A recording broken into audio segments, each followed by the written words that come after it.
सो treasury से related this is our second video and first video अगर आपने go through नहीं किया मेक श्योर कि उस वीडियो को जरूर गो थ्रू करना क्योंकि काफी बेसिक कंसेप्ट एंड अच्छे कंसेप्ट हमने उस वीडियो में कवर किए थे एंड इस वीडियो को भी एंड तक जरूर गो थ्रू करना क्योंकि इंपॉर्टेंट कंसेप्ट्स हैं। मॉड्यूल सी काफी ज्यादा स्कोरिंग है क्योंकि पूरा का पूरा थ्योरेटिकल मॉड्यूल है। मेक श्योर कि पूरा का पूरा मॉड्यूल सी जरूर गो थ्रू करें एंड अगर आपको पिछले मॉड्यूल बी से रिलेटेड या किसी और पेपर से रिलेटेड कंप्लीट पीडीएफ चाहिए, वीडियो क्वेश्चंस चाहिए, वो भी फ्री ऑफ कॉस्ट, तो मेक श्योर कि एप्लीकेशन जरूर डाउनलोड कर लें। वहां पर सीआरपी का फ्री कोर्स अवेलेबल है जहां पर आपको वीडियो क्वेश्चन भी मिल जाएंगे और उनकी पीडीएफ भी मिल जाएंगे। चलिए आज का सेशन करते हैं starting from the question number 13।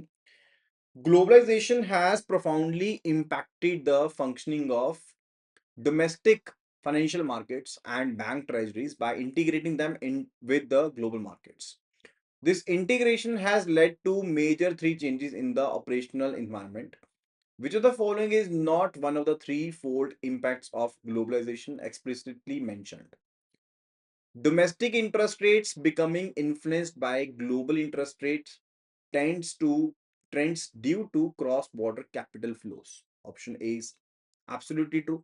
ये सबसे पहला इम्पैक्ट है कि इंटरेस्ट रेट जो है वो इन्फ्लुएंस हुए हैं ग्लोबल इंटरेस्ट रेट्स की वजह से। So that is absolutely true, ये इम्पैक्ट तो पड़ा है। Option B, a mandated shift for all the banks to organize their treasury as a specialized branch instead of a internal department कि आप head office department ना बनाओ। देखो, जो थ्री फोल्ड इम्पैक्ट था ग्लोबलाइजेशन का, if you are talking about the globalization, so globalization was having a three fold impact, right? And ये three fold impact किस चीज के ऊपर था? One, what it was related to influence on interest rates, कि interest rates के ऊपर बहुत इम्पैक्ट पड़ा है, right? And the second one it's related to emergence of new institutional structure, यानी कि एक नया इंस्टीट्यूशनल स्ट्रक्चर जो है वो बन के खड़ा हो गया है, राइट? नई आपके सामने बिजनेसेस आए हैं, नई अथॉरिटीज आई हैं, नए रेगुलेटर्स हैं, राइट? एंड जो थर्ड है it's related to wider product range, कि जहां पर पहले सिर्फ एक और दो चीजें होती थी, अब आपके पास मल्टीपल प्रोडक्ट्स हैं सिलेक्ट करने के लिए, राइट? ये चीज होती है। अब ये जो ऑप्शन है वो डिस्कस कर रही है कि कैसे आप ट्रेजरी को ऑर्गेनाइज करोगे, डिपार्टमेंट में रखोगे या फिर एक स्पेशलाइज्ड ब्रांच की तरह रखोगे। वो एक मैंडेटेड इंपैक्ट नहीं था ग्लोबलाइजेशन का। Option B is the correct answer, यानी कि मैंडेटेड नहीं है। Option C, the development of new institutional structure including regulators like SEBI, entities like CCIL supporting the financial markets, absolutely true. This is the second impact we were talking about, right? First one was the interest rate. Third one, it says a significant widening of the product range. Absolutely true. ये आपका three fold changes हैं, globalisation के जो changes का impact पड़ा है उसके साथ रिलेटेड है। तो ऑप्शन बी जो है that is the correct answer. 14th question के ऊपर चलते हैं। Banks treasury department manage by Ricky Ponting engages in foreign exchange swaps. A dealer executes a transaction that involves buying USD against INR in a spot market. तो एक sport market में जो dealer है वो ट्रांजैक्शन को execute करता है, USD को परचेज कर लेता है आईएनआर के अगेंस्ट एंड साइमल्टेनियसली सेल कर देता है सेम अमाउंट ऑफ यूएसडी को for INR in the forward market. Forward market में सेल कर देता है। तो डॉक्यूमेंट के हिसाब से what type of transaction does this combination represent? ये क्या कॉम्बिनेशन है उसके बारे में we need to answer. Interest rate arbitrage है क्या? देखो, फॉरवर्ड लेग जो है स्वैप की वो इन्फ्लुएंस हो रही है यहाँ पर इंटरेस्ट रेट डिफरेंशियल को लेकर के। ट्रांजैक्शन इटसेल्फ जो है वो क्या है? That is a swap transaction. It is what? It is a swap transaction first of all, क्योंकि आप एक चीज को दूसरी चीज से क्या कर रहे हो? चेंज कर रहे हो, राइट? यानी कि अगर कोई कॉम्बिनेशन होता है स्पॉट ट्रांजैक्शन का फॉरवर्ड ट्रांजैक्शन के साथ, या फिर कॉम्बिनेशन है दो फॉरवर्ड ट्रांजैक्शंस का, that will lead to swap. अब इस केस में भी जो ट्रांजैक्शन है वो स्वैप ट्रांजैक्शन है, that is a swap transaction. जो इंटरेस्ट आर्बिट्रेज होता है उसमें आप बोरो करते हो एक करेंसी में और लेंड करते हो दूसरी करेंसी में ताकि आपको इंटरेस्ट डिफरेंशियल मिले, राइट? यानी कि डिफरेंट ऑपरेशनल फ्लो होता है। So that's not the case over here, that's not the case over here. So ये इंटरेस्ट आर्बिट्रेज का केस तो नहीं है, right? Option is not correct. क्या ये स्पोर्ट ट्रेड है? नो, ट्रांजेक्शन सिर्फ और सिर्फ एक स्पोर्ट ट्रेड नहीं है, because it's a combination of spot trade and forward leg, right? So this is not a spot trade. Option C forward contract अकेला नहीं, अकेला फॉरवर्ड कॉन्ट्रैक्ट तो नहीं है। This is a swap transaction. So swap transaction could be related to कि आप sport plus forward transaction कर रहे हो, या फिर एक फॉरवर्ड प्लस दूसरी फॉरवर्ड ट्रांजेक्शन कर रहे हो, that basically constitutes a swap transaction। वो मिलके बन जाती है एक swap transaction, right? So option D जो है that is going to be the correct answer। like आपने बाय कर लिए यूएसडी को एंड फर्दर स्पोर्ट मार्केट में सेल कर दिया सेम अमाउंट ऑफ यूएसडी को फॉरेन फॉरवर्ड मार्केट में, सो दैट इज द केस ना, वो स्वैप ट्रांजैक्शन बन गई। Now the next question is 15th। The treasury dealer in the securities market has a well defined scope of operations within the bank's dealing room. The dealer is actively involved in buying and selling existing securities and participating in auctions. However, one specific activity related to securities is handled by a different department, usually outside the dealing room. What this activity is about? तो ये कौन सी activity होने वाली है? देखो, question को समझने की कोशिश करो। सबसे पहले स्पेसिफिकली कहा गया है कि जो ट्रेजरी डीलर है सिक्योरिटीज मार्केट में, उसका एक well defined scope of operations है बैंक के डीलिंग रूम के अंदर। अब डीलर एक्टिविटी पार्टिसिपेट कर रहा है बाइंग सेलिंग में, यानी कि हम यहाँ पर बात कर रहे हैं फ्रंट ऑफिस के बारे में बात करें। We are talking about the front office over here, right? And participating in auctions. However, one specific activity related to securities handled by a different department, usually outside the dealing room, dealing room के बाहर है, right? उसके बारे में बात कर रहे हैं, right? जो सिक्योरिटीज डीलर डील करता है सिर्फ और सिर्फ सेकेंडरी मार्केट के साथ। जो सिक्योरिटीज डीलर होता है वो सिर्फ सेकेंडरी मार्केट के साथ डील करता है, प्राइमरी मार्केट के साथ डील नहीं करता है, वो इन्वेस्टमेंट डिपार्टमेंट करता है। यानी कि डीलर्स जो होते हैं, एक तरह से समझ लेते हैं कि डीलर्स जो डील करते हैं फ्रंट ऑफिस में, those are dealing in the secondary market products. वो सेकेंडरी मार्केट के प्रोडक्ट्स के साथ डील कर रहे हैं, not related to primary market, right? Primary market में अगर आईपीओ आता है, एफपीओ आता है, वो इन्वेस्टमेंट डिपार्टमेंट करेगा, नॉट द फ्रंट ऑफिस। यानी कि डीलिंग रूम डील नहीं करेगा, फ्रंट ऑफिस डील नहीं करेगा, that will be the investment department which will be dealing with the primary market. And ये बाहर होता है किससे? डीलिंग रूम से बाहर होता है, राइट?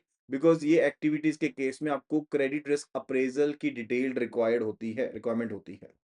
सो ऑप्शंस देखते हैं। Dealing in the secondary market by buying और सेलिंग, वो तो अलाउड है, दैट्स बेसिकली अलाउड, वो तो इंटरनली होता है।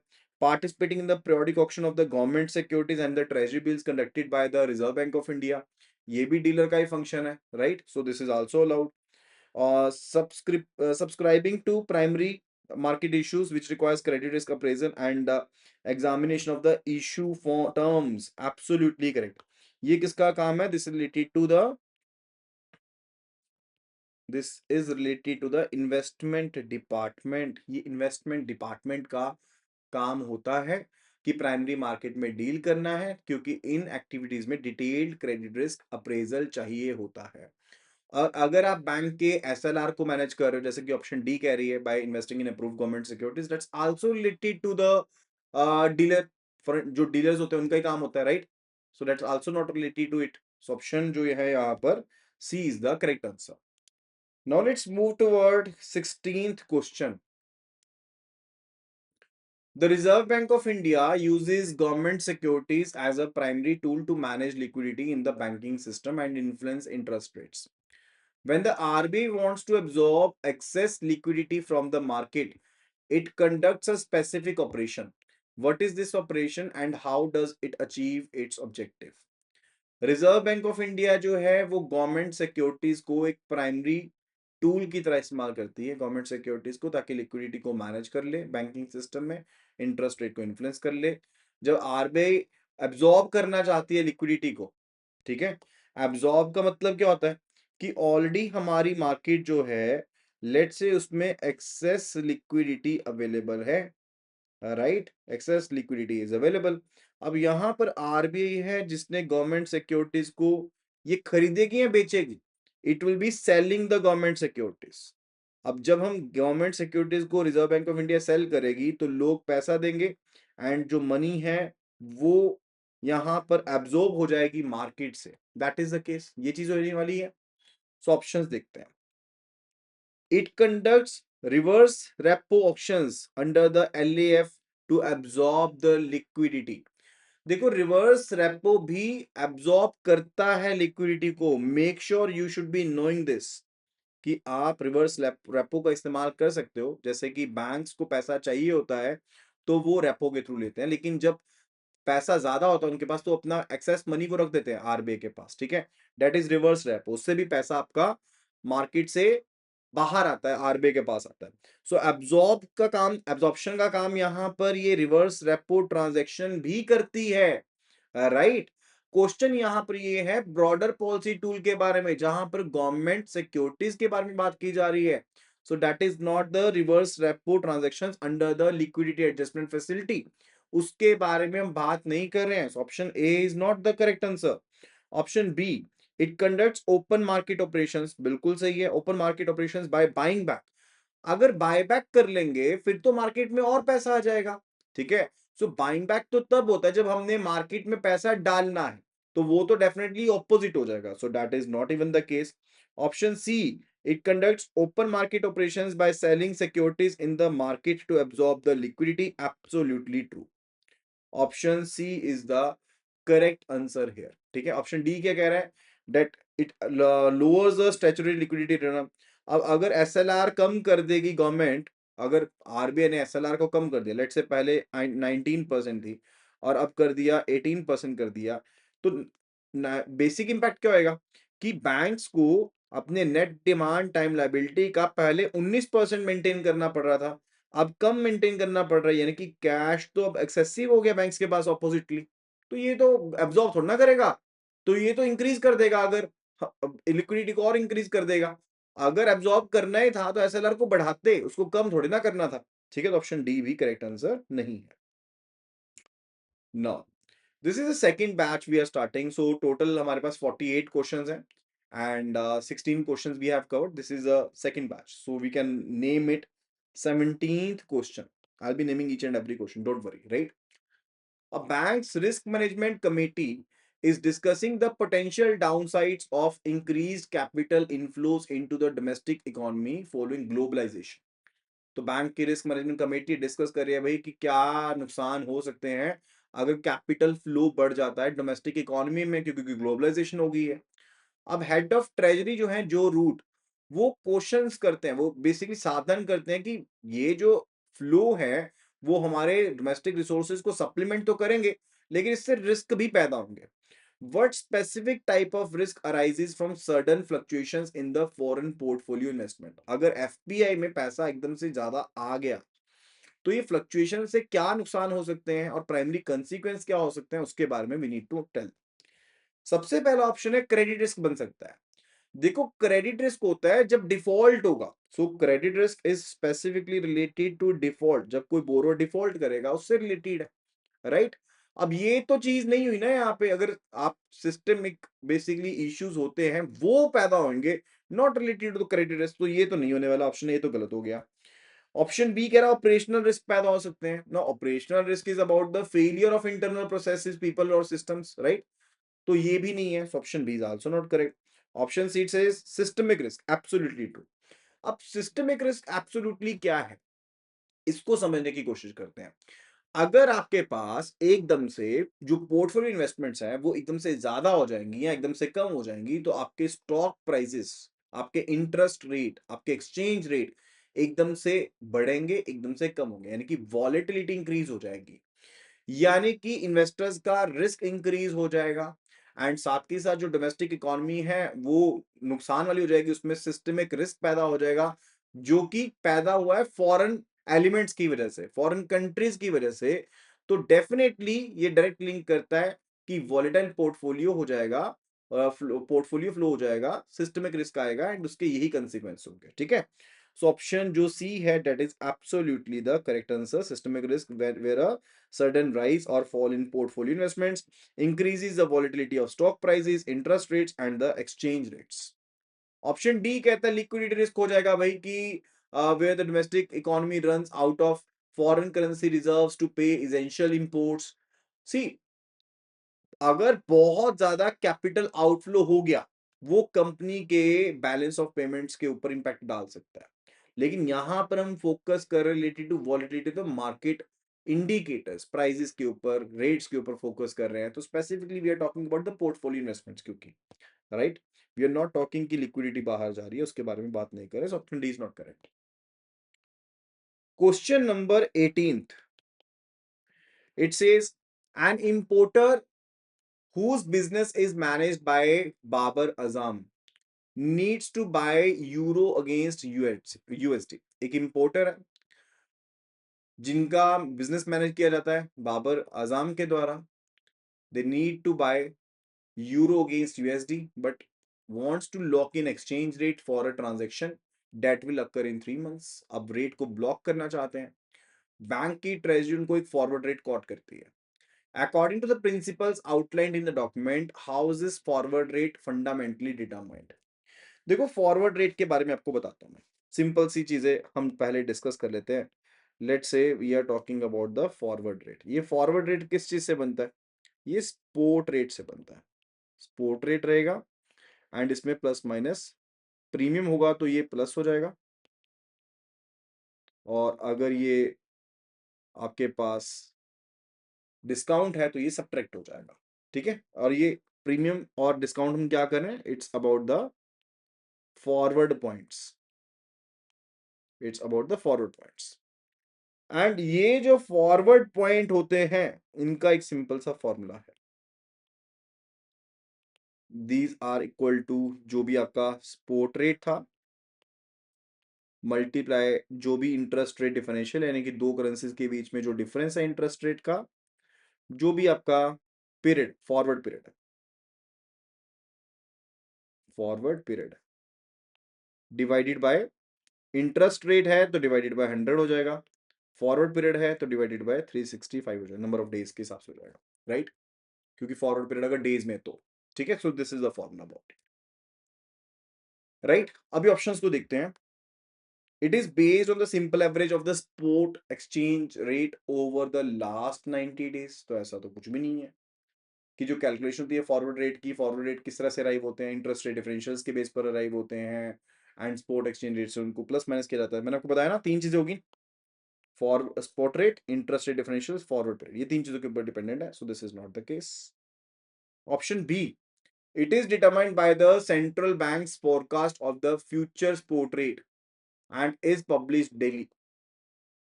It is determined by the central bank's forecast of the future spot rate and is published daily. Is it so?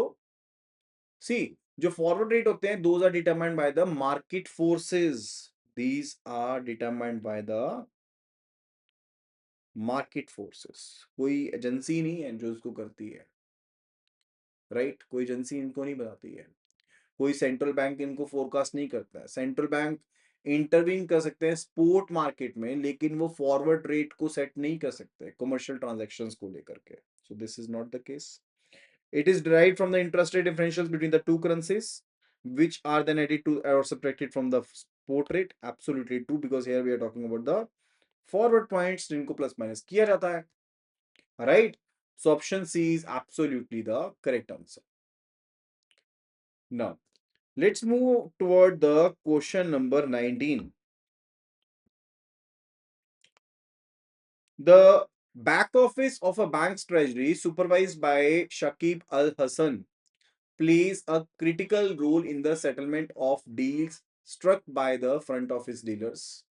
Its functions are vital for maintaining the bank's reputation and avoiding financial loss. Which of the following is a core responsibility of the back office but not the front office or middle office? तो क्या responsibility है? Core responsibility क्या होती है back office की but not related to the middle office and not related to the front office? That we need to tell. Treasury operations के हिसाब से बताना है. सो देखो अगर मैं फ्रंट ऑफिस की बात करूं तो ट्रांजैक्शन को एग्जीक्यूट करने का काम फ्रंट ऑफिस का होता है, रिस्क को मॉनिटर करने का काम, एक्सपोजर लिमिट्स को मॉनिटर करने का काम, स्टॉप लॉस लिमिट्स को मॉनिटर करने का काम, एमआईएस रिपोर्ट्स को बनाने का काम मिडल ऑफिस का होता है। और अगर मैं बैक ऑफिस की बात करूं तो जितनी भी डील्स की जाती हैं उनको प्रॉपरली कंफर्म कराना, रिकंसाइल कराना, सेटल करवाने का काम बैक ऑफिस का होता है। ठीक है, so let me tell you about here. यहां पर मैं बता देता हूँ। This is, let's say, front office, this is the middle office, and let's say this is the back office we are talking about. So front office, mid office, and the back office, right? तो अगर कोई भी transaction है तो transaction की execution का जो काम है वो करेगा फ्रंट ऑफिस, राइट?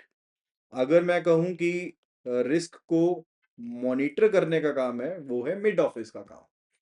इसमें आप एक्सपोजर लिमिट्स भी चेक करते हो, आप स्टॉप लॉस लिमिट्स भी चेक करते हो, this are related to it, this are being done.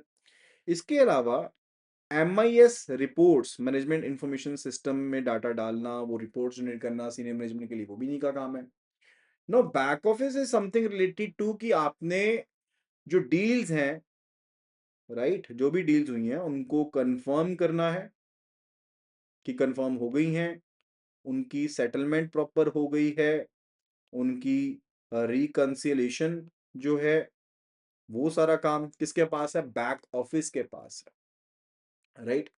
इसके अलावा अकाउंटिंग को मैनेज भी करते हैं, they also do manage the accounting documentation. कोई रिटर्न्स लेट से आरबीआई को भेजनी है, कोई रिटर्न्स फाइल करनी है, रेगुलेटरी सबमिशंस हैं, वो सारा काम इनके पास है, right? So that's the case. अभी ऑप्शंस देखते हैं। Executing trades in foreign exchange and securities, this is related to what? Option A, ये तो फ्रंट ऑफिस का काम है, डीलिंग रूम का काम है, फ्रंट ऑफिस का काम है।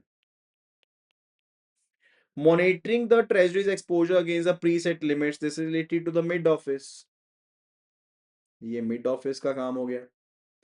Option C, independently confirming deals with counterparties, managing the nostro and demat accounts, ensuring timely settlement of all the transactions, this is related to the back office, ये back office से related काम है, right? तो option जो C है absolutely that is the correct answer.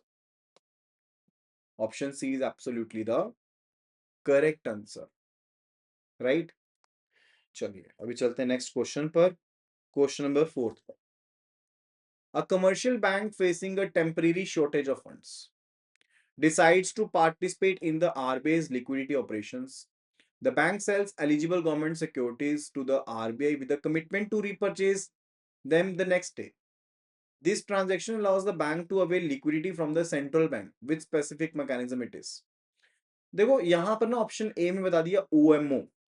OMO जो होती है ना, डेट्स आउटराइट सेल। क्या होती है? आउटराइट सेल, यानी कि बस बेच दिया तो बेच दिया, ये नहीं है वापस खरीदोगे, ऐसा नहीं है कि वापस खरीद लोगे, राइट? तो आप एक बेच दी चीज तो बेच दी। यहां पर हम क्या करें? टेम्परेरी, टेम्परेरी की गई है, ओवरनाइट बेसिस पे की गई है, ठीक है? तो वो किसका करेक्टरिस्टिक है? डेट्स रिलेटेड टू रेपो, वो रेपो ट्रांजेक्शन का करेक्टरिस्टिक है। एंड रेपो भी कौन सी? जब बैंक्स को फंड्स चाहिए होते हैं, bank do come into a repo transaction, not the reverse repo transaction. Reverse repo transaction जो होती है जिसमें बैंक अपने सरप्लस फंड्स रख देते हैं आरबीआई के पास, right? So if we say कि बैंक के पास सरप्लस फंड्स हैं एंड ये सरप्लस फंड्स रख दिए आपने रिजर्व बैंक ऑफ इंडिया के पास, दैट इज रिवर्स रेपो। यहां पर तो ऑपोजिट हो रहा है, तो ऑप्शन बी तो करेक्ट आंसर नहीं है। Option C, repo transaction under the LAF where the bank is borrowing funds from the Reserve Bank of India, और एक अग्रीमेंट होता है कि भाई उस टाइम के बाद हम अपनी सिक्योरिटीज को वापस ले लेंगे, that is a repo transaction, right? And option D, it says a direct boring from the interbank call money market facilitated by the reserve Bank of India. देखो, कॉल मनी मार्केट जो होती है वो bank के लिए होती है, that is basically कि बैंक आपस में खरीद बेच सकते हैं।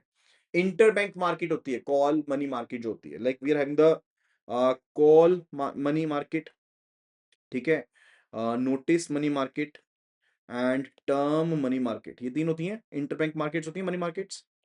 सो कॉल मार्केट होती है for overnight, 1 day, for 2 to 14 days it is notice money, and from 15 days up to 1 year maximum this is a term money, right? ये सिनेरियो होता है। So that is not for the regulator, वो regulator के नहीं है, central bank के लिए नहीं है।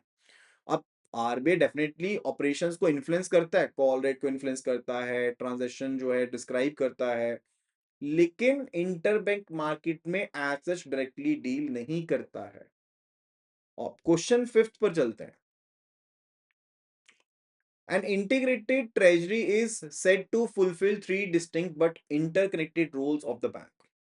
जो एक इंटीग्रेटेड ट्रेजरी है वो फुलफिल कर रही है तीन अलग अलग लेकिन इंटरकनेक्टेड रोल्स को।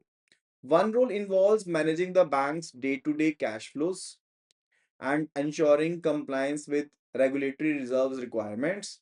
Another involves taking speculative positions for profit. What is a third critical role that focuses on managing mismatches and providing risk mitigation tools? Integrated treasury कहती है कि तीन अलग अलग इंटरकनेक्टेड रोल्स को पूरा करती है। एक रोल यहाँ पे बता दिया कि आप डे टू डे जो बैंक के कैश फ्लोज हैं, कंप्लाइंस है, रेगुलेटरी रिजर्व रिक्वायरमेंट्स रिलेटेड, उनको मैनेज करते हो। दूसरा है कि स्पेकुलेटिव पोजीशन लेते हो ताकि प्रॉफिट कमा लो। तीसरी चीज कौन सी है उसके बारे में बताना है। ऑप्शन से मर्चेंट सर्विसेज, ऑप्शन ए कह रहा है कि ये मर्चेंट सर्विसेज है। देखो मर्चेंट सर्विसेज जो है वो ट्रेजरी का फंक्शन है एंड ये मर्चेंट बुक के थ्रू हैंडल होता है, right? So this is related to treasury, ये है तो ट्रेजरी का ही फंक्शन है और ये मर्चेंट बुक के थ्रू हैंडल होता है, लेकिन ये ब्रॉडर पार्ट के लिए, this is not the core one of the three core parts, right? वो उसके रिलेटेड नहीं है। Option B global cash management. ना ग्लोबल कैश मैनेजमेंट तो लिक्विडिटी मैनेजमेंट का रोल है, राइट? वो तो लिक्विडिटी मैनेजमेंट का रोल है, not related to the third part, core part over there. Option C is risk management. See जो तीन डिस्टिंक्ट रोल है किसके, ट्रेजरी के, three distinct roles of treasury, let me write over here, three roles of treasury कौन कौन से हैं? पहला है लिक्विडिटी मैनेजमेंट, लिक्विडिटी मैनेजमेंट जो हमने ऑलरेडी पढ़ा कि भाई ग्लोबल तो लिक्विडिटी मैनेजमेंट वाले का पार्ट है, राइट? तो ये हो गया फर्स्ट। दूसरा जो है that is a proprietary position, कि आप अपने प्रॉफिट के लिए जो कोई पोजीशन को मेंटेन करते हो, स्पेकुलेटिव पोजीशन हो गई, that is a proprietary position.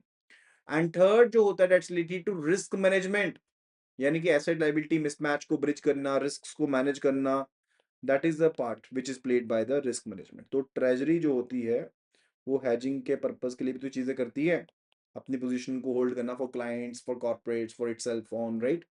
So that's the three role distinction, right? ठीक है, तो ऑप्शन जो यहाँ पर सी है that is the correct answer. And ये क्वेश्चन नंबर हमारा कितना है, 21।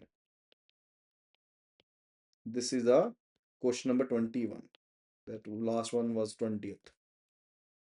चलिए अभी चलते हैं क्वेश्चन नंबर 22 पर। It says a bank managed by Steve Smith is looking to invest in short-term instruments and is considering certificate of deposits. However, there are specific regulations regarding who can issue and who can invest. Regulations भी हैं कि कौन invest कर सकता है, कौन यहाँ पर इशू कर सकता है उसके related, right? And however, there is specific regulations for the same as well as their maturity. Which of the following statements about CDs fully accurate according to the rules described? तो rules के हिसाब से कौन सी चीज particularly correct है, that we need to answer. तो certificate of deposit जो होते हैं वो एक नेगोशिएबल मनी मार्केट इंस्ट्रूमेंट होते हैं। क्या होते हैं? These are the, first of all these are negotiable, these are money market instruments, these are negotiable money market instrument जो कि डीमेटेरियलाइज्ड फॉर्म में इशू किए जाते हैं बैंक्स के द्वारा, सिलेक्टेड फाइनेंशियल इंस्टीट्यूशंस के द्वारा। एंड ये टाइम डिपॉजिट को रिप्रेजेंट करते हैं बैंक के, फ्रीली ट्रांसफरेबल है, मैच्योरिटी से पहले आप फ्रीली ट्रांसफर कर सकते हो इनको सेकेंडरी मार्केट में। तो इसमें जो शेड्यूल्ड कमर्शियल बैंक्स हैं वो इसको इशू कर सकते हैं। All India financial institution like let's say NABARD, SIDBI, Exim bank वो इनको इशू कर सकते हैं। इन्वेस्टर की बात करें तो individuals, corporates, trust funds, NRIs में इन्वेस्टमेंट कर सकते हैं। इनको डीमैट फॉर्म में इशू किया जाता है। And if we talk about maturity तो 7 दिन से लेकर के 1 साल तक की मैच्योरिटी होती है अगर बैंक इशू करते हैं, और अगर फाइनेंशियल इंस्टीट्यूशन इशू कर रही है तो 1 साल से 3 साल तक की मैच्योरिटी हो सकती है। और इनकी डिनोमिनेशन होती है 5 लाख के, यानी कि 5 लाख, 10 लाख, 15 लाख, 25 लाख ऐसे होगी, ठीक है। एंड इनको डिस्काउंट के ऊपर इशू किया जाता है और रिडीम किया जाता है एट पार। कोई भी प्री मेच्योर विड्रॉल अलाउड नहीं होता है, लेकिन जो होल्डर होता है उनको सेकेंडरी मार्केट में सेल कर सकता है। एंड ये काफी ज्यादा लिक्विड है because these are tradable in the secondary market. So RBI guidance issue करता है for the banks, and FIMMDA and FBIL जो होते हैं वो वैल्यूएशन एंड ट्रेडिंग कन्वेंशंस के बारे में बताते हैं। सो मेन पर्पस क्या है कि बैंक्स को, फाइनेंशियल इंस्टीट्यूशन को एक अलग से सोर्स मिल जाता है शॉर्ट टर्म फंड्स के लिए। एंड इन्वेस्टर्स जो है वो ज्यादा बेटर रिटर्न्स अर्न कर पाते हैं as compare to that of the traditional term deposits. इसमें फ्लेक्सिबिलिटी भी रहती है कि आप मैच्योरिटी से पहले सेकेंडरी मार्केट में सेल भी कर सकते हो। सो that is it, right. So example के तौर पर आपको बताता हूँ, यहाँ पर एक बैंक है एबीसी बैंक।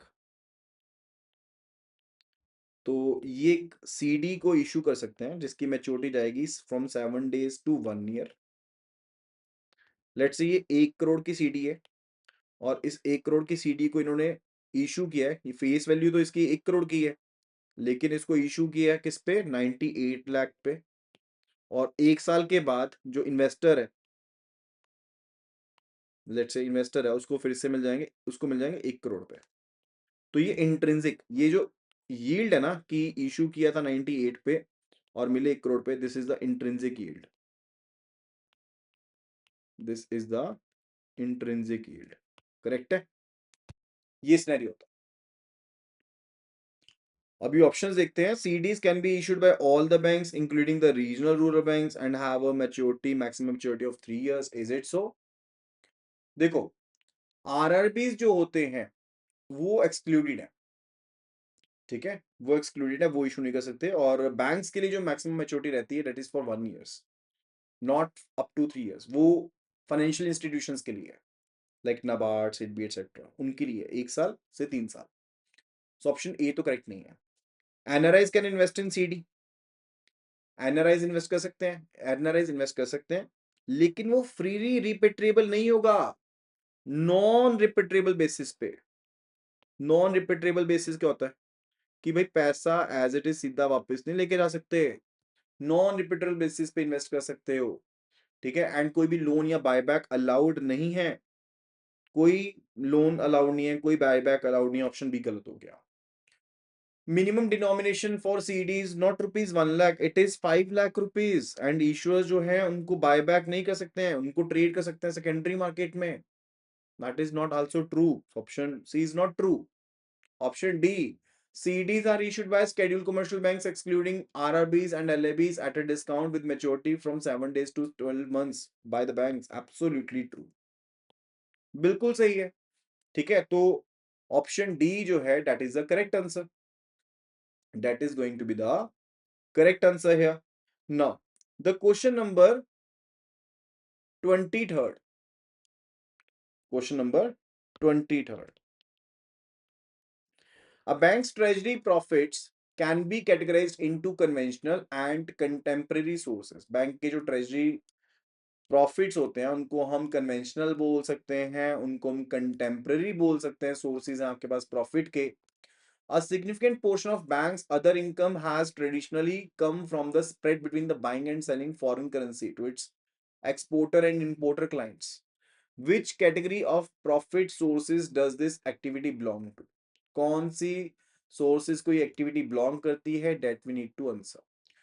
देखो, conventional sources when we are talking about, we say about the traditional sources, we talk about the traditional activities जो होती हैं, लाइक फॉरेन एक्सचेंज मार्जिन हो गया जब आप स्प्रेड अर्न कर रहे हो, इंटरेस्ट इनकम होगी स्टेचुटरी इन्वेस्टमेंट से, आर्बिट्रेज हो गया कॉल नोटिस मनी मार्केट में, ठीक है, वो की ट्रेडिशनल सोर्सेज हैं। एंड कंटेम्प्रेरी जो होते हैं वो फाइनेंशियल सेक्टर रिफॉर्म्स के बाद आए, इंटीग्रेशन के बाद आए, जैसे प्रोप्राइटरी ट्रेडिंग हो गया, स्ट्रक्चर प्रोडक्ट हो गए, स्वैप ऑप्शंस, ठीक है, हेजिंग इंस्ट्रूमेंट्स हो गए, या फिर बैंकिंग लिंक्ड आपके ट्रेजरी सर्विसेज हो गई, वो हो गई, ठीक है, those are covered under this. Options क्या रहेंगे? ये किस चीज का पार्ट है? Is it related to the interest arbitrage? No. Interest arbitrage तो जो है वो तो कंटेम्परेरी सोर्स है, जिसमें आप बोरिंग लैंडिंग करते हो मल्टीपल मार्केट्स में, ताकि आप इंटरेस्ट रेट डिफरेंशियल को एक्सप्लॉइट कर लो। So this is contemporary, this is contemporary. तो ऑप्शन ए तो करेक्ट नहीं है। Option B, trading. जो ट्रेडिंग होती है, इज इट ट्रेडिशनल और कंटेम्परेरी? ट्रेडिंग भी कंटेम्परेरी है, स्पेक्युलेटिव एक्टिविटी है, ये भी तो एक कंटेम्परेरी चीज है। पहले थोड़ा ना होती थी, जब तक रिफॉर्म्स नहीं हुए थे। So option B is not correct. Option C, conventional source है। Absolutely this is the traditional source, separate earn कर रहे हो, ये तो बिल्कुल बेसिक चीज है। जब से आप लेन देन कर रहे हो तब से आप मार्जिन ही तो ले रहे हो। सो ट्रेडिंग जो है वो तो कंटेम्परेरी है, लेकिन दिस थिंग पर्टिकुलरली ये तो कन्वेंशनल सोर्स है, ट्रेडिशनल है, जहां पर आप फॉरेन एक्सचेंज बिजनेस में आप बेसिकली चीज को महंगे दाम पर बेचते हो और सस्ते में खरीदते हो। So this is the role, right, जो स्प्रेड आप अर्न कर रहे हो। सो ऑप्शन सी तो करेक्ट है। Treasury products as the bank is selling the structured forward contract to the customer. अब फॉरवर्ड कॉन्ट्रैक्ट को अगर आप सेल कर रहे हो, देखो ट्रेजरी जो है वो प्रोडक्ट्स को सेल करता है, फंडामेंटल प्रॉफिट उसका स्प्रेड के थ्रू आता है। जो फॉरेन एक्सचेंज कन्वर्जन है, लाइक कन्वेंशनल सोर्स है, ठीक है, वो कन्वेंशनल सोर्स है प्रॉफिट का, फॉरेन एक्सचेंज कन्वर्जन, ठीक है। So option D is but not correct, क्योंकि वो आपका कन्वेंशनल सोर्स जो है स्प्रेड से रिलेटेड, वो आपका कन्वेंशनल सोर्स है, not the trading part of something. Clear है? Now the question number 24th।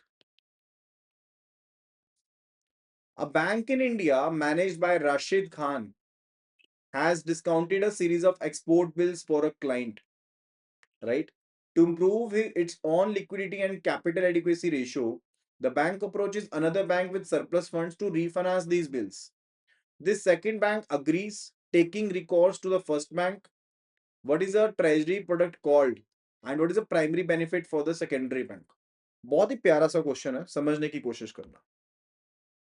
यहां पर है एक एक्सपोर्टर और यहां पर है एक बैंक। अब एक्सपोर्टर के पास बिल आया था, जो उसने जनरेट करा था किसके ऊपर? इंपोर्टर के ऊपर। लेट्स से उसने बिल ऑफ एक्सचेंज डाला था एक इंपोर्टर के ऊपर, इंपोर्टर ने बिल ऑफ एक्सचेंज को एक्सेप्ट किया और वापस कर दिया एक्सपोर्टर को। एक्सपोर्टर को पैसे चाहिए, तो वो चला गया अपने बैंक के पास, बैंक ए के पास। उसने जाके बोला कि इसको कर दो डिस्काउंट, बिल दे दिया इसको, एंड बैंक ने पैसे दे दिए एक्सपोर्टर को, राइट। अब यहां पर बोरोर का एक्सपोजर है, राइट, यहाँ पर बोरोर का एक्सपोजर है, तो रिस्क वेटेज जो होती है ना, जो बेसल के अकॉर्डिंग होती है, वो हायर होगी, राइट। अब बैंक को लिक्विडिटी की जरूरत थी और बैंक ने अपने कैपिटल को इंप्रूव करना था, तो बैंक चला गया एक सेकेंडरी बैंक के पास, बैंक बी के पास, और इसने यहां पर रीफाइनेंस करवा लिया, रीफाइनेंस करवा लिया इस पर्टिकुलर बिल को। अब पैसे आ गए बैंक ए के पास, और इन केस अगर कोई गड़बड़ी होती है अंडरलाइंग इंस्ट्रूमेंट में, यानी कि इस ओरिजिनल बिल ऑफ एक्सचेंज में, तो सारा का सारा रिस्क जो है वो रहेगा बैंक ए के पास। लेकिन अब ये एक्सपोजर जो पहले बैंक बोरोर एक्सपोजर था, now that is inter bank exposure. अब वो एक्सपोजर जो है वो बन गया है इंटर बैंक एक्सपोजर बन गया है, राइट। अब इंटर बैंक एक्सपोजर के केस में जो रिस्क वेटेज एसेट परसेंटेज होती है ना, that is very low, that is lower and पे, वो लोअर एंड पे होती है, ठीक है।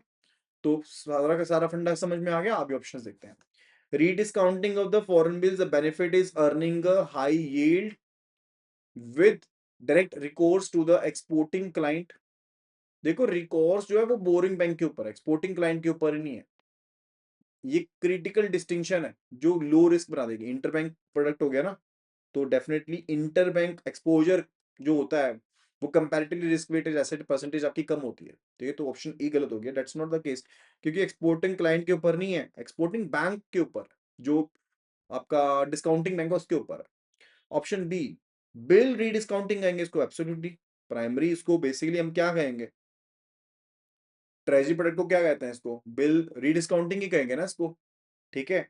And the benefit is investing surplus funds at a term money, term money rate with lower credit risk due to recourse to the borrowing bank. Absolutely correct. Benefit यही हो रहा है ना, ये वाले बैंक को ध्यान से समझो, जो बैंक बी है इसको तो यही बेनिफिट हो रहा है कि इसको अर्निंग तो स्टार्ट हो ही जाएगी।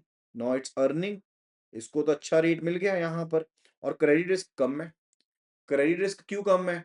क्योंकि भाई ये तो एक्सपोजर इसका इंटरबैंक एक्सपोजर है, this is not a customer exposure, तो इसको क्या दिक्कत है? बैंक तो रेपुटेशन रखता है ना अपनी, right? So that is the case. ठीक है, सो ऑप्शन जो है यहाँ पर B, that is going to be the correct answer, right? So that will be all related to this video, and मिलते हैं इस वीडियो के थर्ड पार्ट में। काफी इंपॉर्टेंट कंसेप्ट है, मेक श्योर कि वीडियो को लाइक जरूर करें और वीडियो को शेयर जरूर करें अपने फ्रेंड्स कलीग्स के साथ जो तैयारी कर रहे हैं सीआईबी एग्जाम के लिए। Thank you so much and see you again in the next video. Happy learning.